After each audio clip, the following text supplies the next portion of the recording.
la justice qui a accepté de la porter.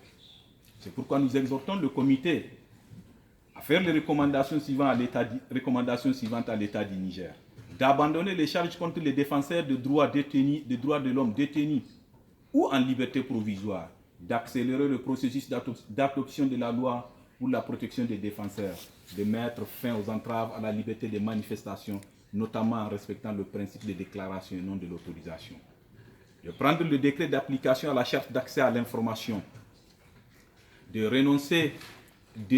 renforcer la législation sur les circonscriptions spéciales pour que soient élies uniquement les minorités ethniques, de traduire le pacte dans les langues nationales et les diffuser, de réviser le cadre juridique accordant les exonérations aux industries en vue de tenir compte des intérêts du peuple nigérien.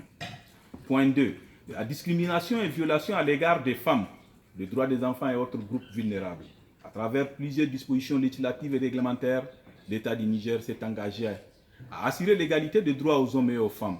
Les dispositions de l'article 10 de la Constitution du 25 novembre 2010 disposent « Tous les Nigériens naissent et demeurent libres et égaux en droit et en devoir. » Toutefois, l'accès de certaines catégories de citoyens aux mandats électoraux, aux fonctions électives et aux emplois publics peuvent être favorisés par des mesures particulières prévues par la loi. Conformément à la CEDEF, le principe de l'égalité des citoyens devant la loi et du libre développement de la personnalité de chacun dans toutes ses dimensions. Malgré l'existence de cet national juridique qui consacre l'égalité de l'homme et de la femme au Niger, il convient de souligner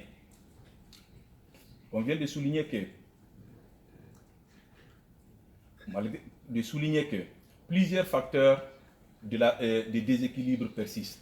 Ces déséquilibres sont liés aux facteurs suivants: la violation du droit de la scolarisation des jeunes filles, l'accès difficile des femmes au foncier, le statut de femme chef de famille, la capacité juridique des femmes mariées fonctionnaires. Au Niger, l'insuffisance du cadre juridique de promotion des droits de la femme se relève aussi à travers l'absence d'un code de la famille.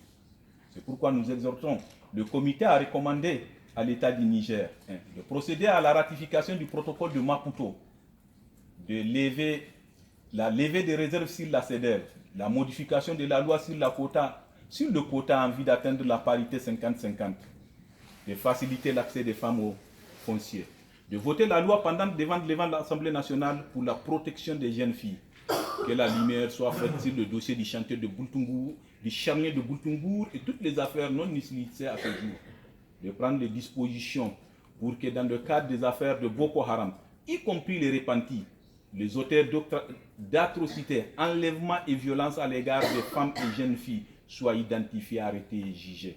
Prendre des mesures de réparation en faveur des victimes. Au point 3, l'administration de la justice et la conformité de la Commission nationale au principe de Paris. Il convient de noter que la Commission nationale est une autorité administrative indépendante, consacrée par l'article 44 de la Constitution. Au regard de l'article 3 de la loi numéro 2012-44 du 24 août 2012, déterminant la composition, l'organisation, les attributions et le fonctionnement de la Commission nationale des droits humains, est composée de 9 membres permanents. Cependant, la Commission manque de moyens financiers et humains pour garantir dans les faits son indépendance. Son budget annuel pour 2009 est d'environ 300 millions de francs CFA, soit 457 000 € pour toutes les actions et les salaires du personnel.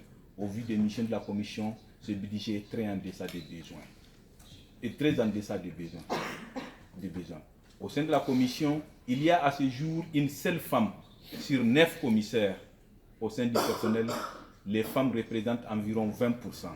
C'est pourquoi nous exhortons le comité à recommander à l'État du Niger de doter la Commission nationale des droits humains de ressources suffisantes pour faire face à ce besoin, d'accroître les moyens humains et matériels mis à la disposition de la Commission nationale des droits humains pour son bon fonctionnement, de renforcer les capacités du personnel d'appui et des commissaires sur les questions des droits humains.